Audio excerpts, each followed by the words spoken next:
Israel மற்றும் பாலஸ்தீனம் இடையேயான போர் 9வது மாதமாக தொடர்ந்து வருகிறது.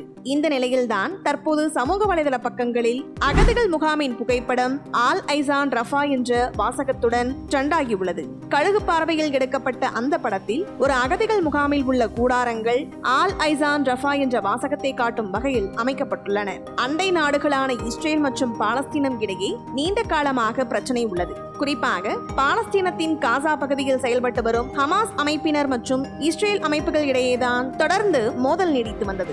இந்த மோதல் தற்போது போராக மாறியுள்ளது. கடந்த ஆண்டு அக்டோபர் மாதம் 7ஆம் தேதி இஸ்ரேல் மீது ஹமாஸ் படையினர் ஏவுகணை தாக்குதல் நடத்தினார்கள். 5000த்திற்கும் அதிகமான ஏவுகணைகளை ஏவியதில் இஸ்ரேல் நாட்டில் 1400 பேர் பலியாகினர். மேலும் 1000 பேரை ஹமாஸ் அமைப்பினர் பணைய கைதிகளாக பிடித்து சென்றார்கள்.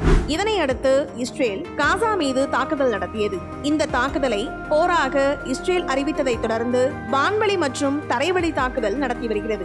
இந்த தாக்குதலில் தற்போது வரை 40,000த்திற்கும் மேற்பட்டோர் பலியாகியுள்ளார்கள் என்று கூறுகிறார்கள். ஒட்டுமொத்த காசா நகரமும் உருக்குலைந்து விட்டது. மேலும் காசா நகரில் உள்ள மக்கள் பிற நாடுகளில் அகதிகளாக தஞ்சமடைந்துள்ளார்கள். காசாவின் தெற்கு பகுதியில் அமைந்துள்ள நகரமான ரஃபாவில் சுமார் 13 லட்சத்திற்கும் அதிகமான மக்கள் உள்ளார்கள். மேலும் இந்த போர் காரணமாக காசாவுக்குள் நிவாரணப் பொருட்கள் எதுவும் வரவில்லை. இதனால் உணவுக்கும் குடிநீருக்கும் பஞ்சம் ஏற்பட்டது.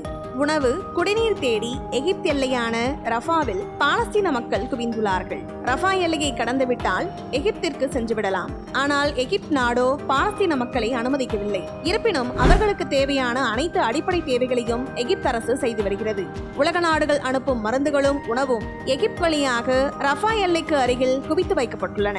இந்த உதவிகள் பாலஸ்தீன மக்களுக்கு சென்று சேர்வதை இஸ்ரேல் தொடர்ந்து தடுத்து வருகிறது. இதற்கிடையேதான் பல மாதங்களுக்கு பிறகு கடந்த 26ஆம் தேதி ஹமாஸ் சார்பில் இஸ்ரேலின் தலைநகரமான டெல் அவீவ் மீது மிகப்பெரிய ஏவுகணை தாக்குதல் நடத்தப்பட்டது. இதனால் இஸ்ரேலுக்கு பெரிய அளவில் பாதிப்பு ஏற்படவில்லை. இருப்பினும் ஹமாஸின் இந்த தாக்குதல் இஸ்ரேல் பிரதமரை கொதிப்படைய செய்துள்ளது. இதையடுத்து அவர் உடனடியாக ரஃபா பகுதியில் பதுங்கியுள்ள ஹமாஸ் அமைப்பினர் மீது தாக்குதல் நடத்த உத்தரவிட்டார். இந்த தாக்குதலின் போது பொதுமக்களின் முகாம் தீப்பற்றி எரிந்தது. ரஃபாவில் உள்ள பொதுமக்கள் முகாம் எரிந்ததில் குழந்தைகள் உட்பட 45 பேர் பலியாகியுள்ளார்கள். இந்த சம்பவம் தொடர்பாக இஸ்ரேலுக்கு பெரும் பிரச்சனை தற்போது உருவாகியுள்ளது. அமெரிக்கா, பிரிட்டன் உட்பட பல உலக நாடுகள் இஸ்ரேலை கண்டித்துள்ளார்கள். மேலும் இந்த போரை உடனடியாக முடிவுக்கு கொண்டு வர வேண்டும் என்றும் விருப்பம் தெரிவித்துள்ளார்கள்.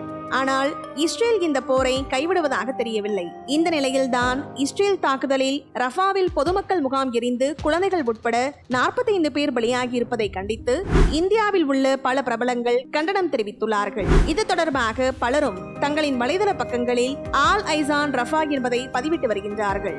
இதன் மூலம் அனைவரும் ரஃபா மீதான தாக்குதலை கவனிக்கின்றார்கள் என்பதை வெளிப்படுத்தும் வகையில் இந்த பதிவுகள் ஷேர் செய்யப்பட்டு வருகிறது. இந்த வீடியோ பத்தின உங்களோட கருத்துக்களை கீழே கமெண்ட் பாக்ஸ்ல மென்ஷன் பண்ணுங்க. கீழே ரெட் கலர் சப்ஸ்கிரைப் பட்டனை கிளிக் பண்ணி எங்க சேனலை சப்ஸ்கிரைப் பண்ணுங்க. அண்ட் பக்கத்துல இருக்க பெல் ஐகானை கிளிக் பண்ணீங்க அப்படின்னா எங்களோட நோட்டிபிகேஷன் உங்களுக்கு உடனுக்குடன் வரும். தேங்க்யூ.